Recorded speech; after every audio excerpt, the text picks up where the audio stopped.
تو قرآن کی نگاہ میں، یعنی میں کہنا یہ چاہ رہا ہوں کہ کتاب الہی میں اساس علم توحید ہے. موضوع ذرا سا نامانوس ہے لیکن میرے ساتھ چلتے رہنا، اس لیے کہ اب دامن وقت میں گنجائش بہت زیادہ نہیں ہے. اساس علم توحید ہے. اب میں کیسے اپنے سننے والوں کی خدمت میں عرض کروں کہ معصوم کی خدمت پہ ایک شخص آیا اور کہنے لگا کہ فرزند رسول، یہ سورہ قل هو اللہ احد ہے کیا؟ یہ سورہ قل هو اللہ احد یہ کیا ہے؟ بھائی سنو، معصوم نے کہا سیکونون فی آخر الزمان اقوام متعمقون. آخر زمانے میں جب زمانہ آخر ہو جائے گا تو بڑے متعمق اور گہری سوچ رکھنے والے لوگ پیدا ہوں گے. یہ سورہ اللہ نے ان کے لیے نازل کیا ہے.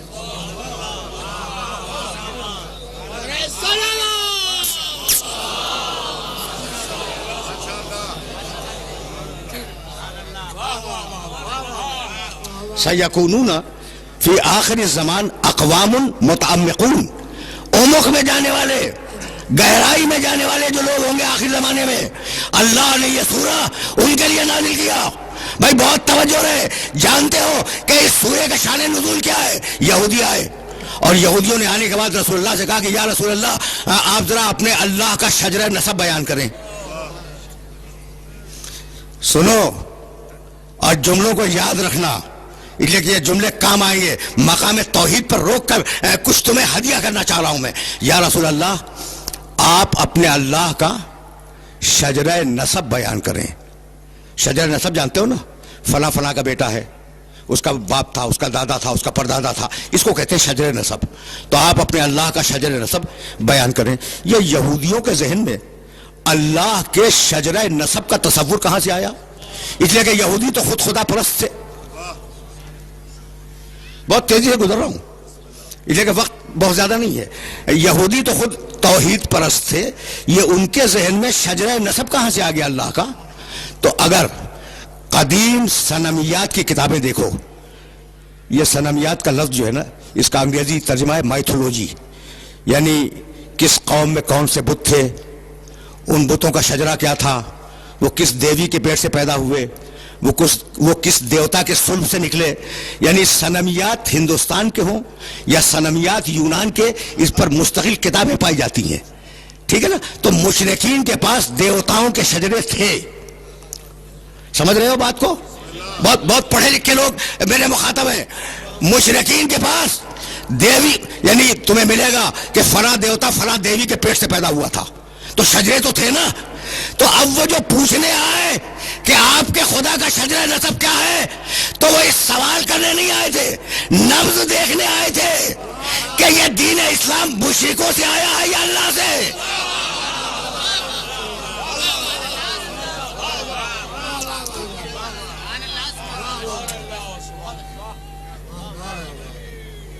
سمجھ رہے ہو؟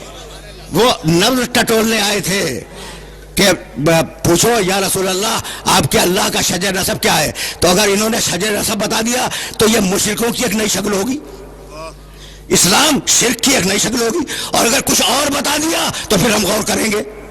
تو آپ کے، بھائی توجہ رہے، آپ کے خدا کا شجر نسب کیا ہے؟ اب جواب آیا، بسم اللہ الرحمن الرحیم، قل هو اللہ احد.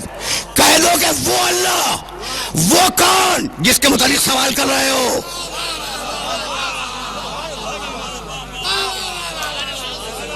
کوئی لفظ اللہ بے مصرف استعمال نہیں کرتا. کہہ دو کہ وہ اللہ ایک ہے. یہ وہ کون جس کے متعلق سوال کر رہے ہو وہ کیا ہے؟ قل هو اللہ احد، وہ احد ہے. اللہ الصمد، وہ صمد ہے. لم یلد، کسی کو اس نے پیدا نہیں کیا. لم یولد، کسی سے پیدا نہیں ہوا. لم یکن لہ کفوا احد، اس کا کوئی ہمسر، اس کی کوئی بیوی، اس کا کوئی شریک نہیں ہے. احد ہے، صمد ہے، لم یلد ہے، لم یولد ہے، لم یکن لہ کفوا احد ہے.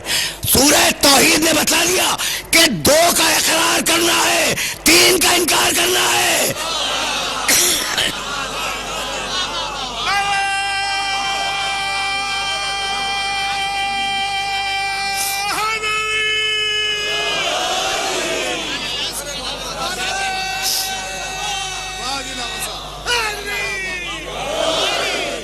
بہت بہت بہت سامنے کی بات ہے نا کہ قل هو اللہ احد اللہ الصمد.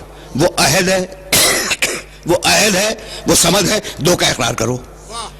لم یلد انکار کرو، لم یولد انکار کرو، لم یکن لہ کفوا احد انکار کرو.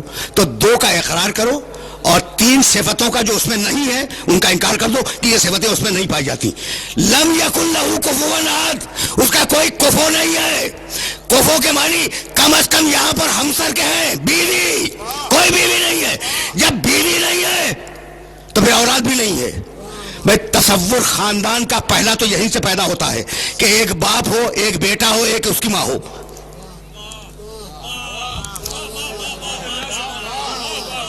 خاندان کا تصور یہیں سے پیدا ہوتا ہے کہ ایک باپ ہو، ایک اس کی بیوی ہو اور پھر ایک بیٹا ہو. تینوں کی نفی کی. بھائی توجہ رہے، لم یکن لہ کفوا احد، بیوی نہیں ہے. جب بیوی نہیں ہے تو بیٹا کہاں سے ہوگا؟ بھائی بہت بہت توجہ رہے، لم یکن لہ کفوا احد، کوئی کفو نہیں ہے. کفو کے معنی ہمسر، کفو کے معنی برابر، کفو کے معنی زوجہ. اگر یہ لفظ ذہن میں آ گیا تو اب مجھے اجازت دو کہ میں اپنے پیغمبر کی ایک روایت سنا کے آگے بڑھ جاؤں. کفوون کے سلسلے میں کفو ہمسر، کفو شریک زندگی، کفو زوجہ، کفو شوہر، دونوں کے لیے کفو کا لفظ ہے. کہنے لگے میرے نبی کہ لولا علی لما فاطمہ تا کفون، اگر علی نہ ہوتا تو فاطمہ کو کوئی کفو نہ ملتا. وہ خدائی میں یکتا، یہ بندگی میں یکتا.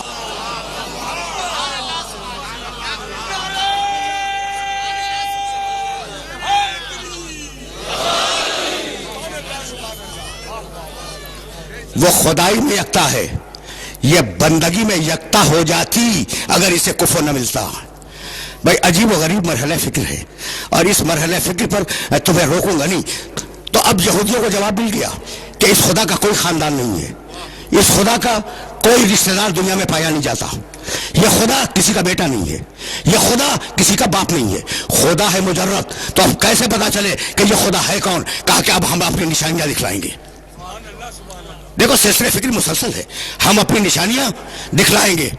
اور اب قرآن مجید نے بار بار نشانیوں کا سلسلہ بیان کیا، مسلسل نشانیاں بتائیں.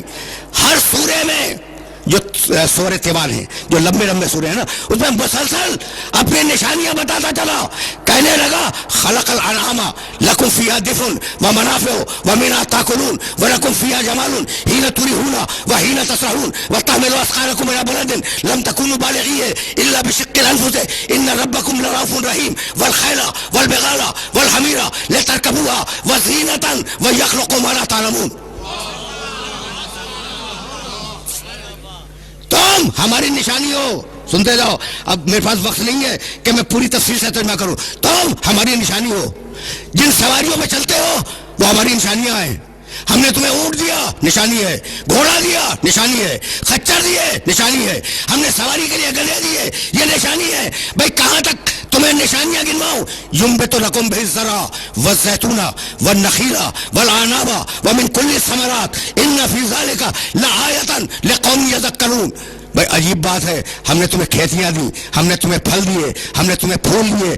یہ نشانیاں ہیں ان لوگوں کے لیے جو ذکر سے کام لیتے ہیں، جو فکر سے کام لیتے ہیں. الذی سخر لکم اللیل والنہار والشمس والقمر والنجوم مسخرات بامرہ ان فی ذلک لآیات لقوم یعقلون. ہم نے سورج کو تمہارے لیے مسخر کیا، چاند کو تمہارے لیے مسخر کیا، زمین کو تمہارے لیے مسخر کیا، آسمان کو تمہارے لیے مسخر کیا، ستارے اپنے کنٹرول میں رکھے. ہم نے اس میں نشانیاں رکھی ہیں ان لوگوں کے لیے جو عقل سے کام لیتے ہیں. علم ترو ان اللہ. بھائی اگر ان آیات کو ذہن میں محفوظ رکھ سکو تو محفوظ رکھتے چلے جاؤ. اس سے پہلے کی ایک آیت پڑھ دوں. وَأَوْحَىٰ رَبُّكَ إِلَى النَّحْلِ أَنِ اتَّخِذِي مِنَ الْجِبَالِ بُيُوتًا وَمِنَ الشَّجَرِ وَمِمَّا يَعْرِشُونَ ثُمَّ كُلِي مِنْ كُلِّ الثَّمَرَاتِ فَاسْلُكِي سُبُلَ رَبِّكِ ذُلُلًا يَخْرُجُ مِنْ بُطُونِهَا شَرَابٌ مُخْتَلِفٌ أَلْوَانُهُ فِيهِ شِفَاءٌ لِلنَّاسِ إِنَّ فِي ذَلِكَ لَآيَةً لِقَوْمٍ يَتَفَكَّرُونَ. ہر پھول سے لے، شہد کی مکھی ہر پھول سے لے، ہر پھول سے رکھ لے، لیکن جو شاہد بنے وہ شفا ہو.